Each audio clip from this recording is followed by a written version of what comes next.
Noon, nung bata pa ako. Actually, hindi naman bata. Siguro mga 20s, no? Akala ko noon, yung pagiging mahirap, kakulangan lang talaga yun sa pera. Tapos para makaalis ka sa pagiging mahirap, kailangan mo na maraming pera. Kasi, yung naipamanang mindset sa amin, na para masagot mo lahat ng problema mo, or karamihan ng problema mo sa buhay, kailangan mo ng pera. Kailangan mo ng maraming pera. Kaso lang, napapaisip ako kasi kahit anong sipag gawin ko, kahit anong hassle lang gawin ko, hindi ako magkaroon ng maraming pera. Hindi ako magkaroon ng maraming pera. Sa kakaisip ko ako paano magkaroon ng maraming pera, lalo pa ako nawawalan eh. Alam niyo yun? Yung tipong parang walang lalong nangyayari. Todo hassle ka na kasi sawa ka na nga talaga sa buhay na kinakatayuan mo ngayon. Tapos kikita ka ng pera galing sa pinagpagura mo. Pero magkakaroon ng biglaang gastusin. No? Hindi mo inaasahan. O kaya naman magkakaaberya sa trabaho mo. Kaya wala ka din ipon.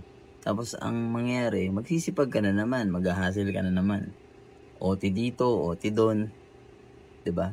Kaya nga merong biro na sige, mag-OT ka lang. Mabibili mo rin yung pangarap mong gamot. Hindi ko namamalayan na kapag nagkakaroon ako ng pera,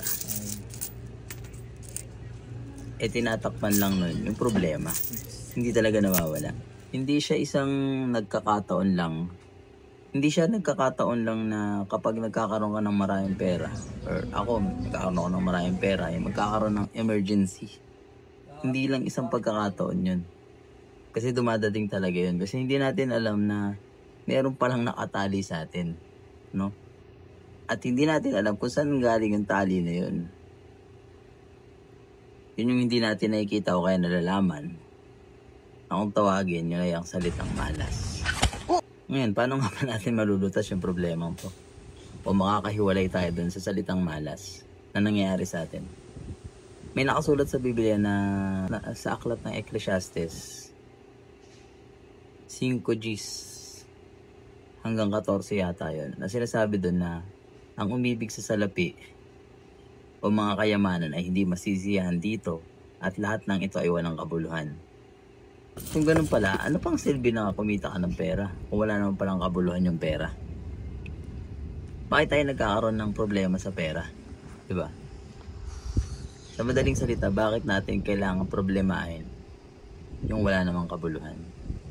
Tapos, doon ko naintindihan na kaya pala hindi nauubos yung mga problema ko. Kasi masyado nakapokus dun sa salitang pera ang sagot sa problema. Doon ako masyadong nakapokus. Ngayon, doon ko naalala bigla yung nabasa ko din sa Biblia na sinasabi doon sa... Saan nga yun? Teka, tignan ko muna. Na sinasabi doon na dapat hanapin nyo muna ang kaharian ng Diyos. At ang kanyang katwiran at ang lahat ng mga bagay na ito ay pawang idaragdag sa inyo. Sabi yan sa Mateo, Kapitulo 6, versikulo 33. Na ang pinakaugat pala ng problema ko ay hindi yung kakulangan sa pera.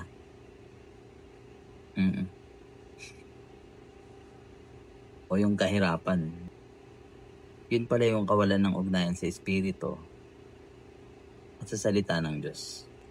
Ngayon, aaminin ko na kakahabol ko na kumita ng pera or kakahabol ko para kumita ng pera, napababayaan ko ng pag-aralan yung mga salita ng Diyos na dapat nating pag-aralan.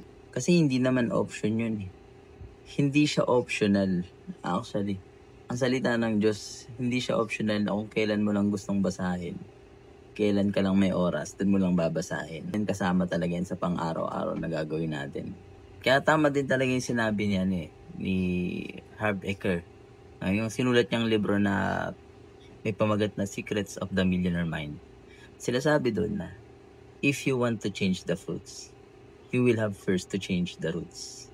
If you want to change the visible, you must first change the invisible. So, kailangan, kung may gusto kang baguhin sa sarili mo, hindi mo babaguhin yung panlabas. Hindi ka magsisimula doon. Ang kailangan mong baguhin, yung kung ano yung nasa loob mo, kung ano yung iniisip mo, kung ano yung nararamdaman ng puso mo, yun yung kailangan mong baguhin. Tinutukoy niya dito na kung may gusto ka mang magbago, kailangan baguhin mo muna talaga yung bagay na hindi nakikita. At yun yung spiritual na aspeto na kailangan nating baguhin. Kasi doon lamang lagi magsisimula yun eh. Yun yung ugat at pinagmumula ng talagang problema natin. Yung kakulangan natin ng connection sa espiritu o sa salita ng Diyos or mismo sa Kanya. Sa Diyos mismo. Wala tayong pakikipag-ugnayan. Kasi hindi naman talaga kulang yung pera eh. Hindi kulang yung pera natin kaya tayo may problema. Kasi di ba sabi nga ng Diyos, lahat ng yun, bawang idaragdag niya lang. Unahin muna natin yung kaharian niya at yung mga salita niya. Yun lang.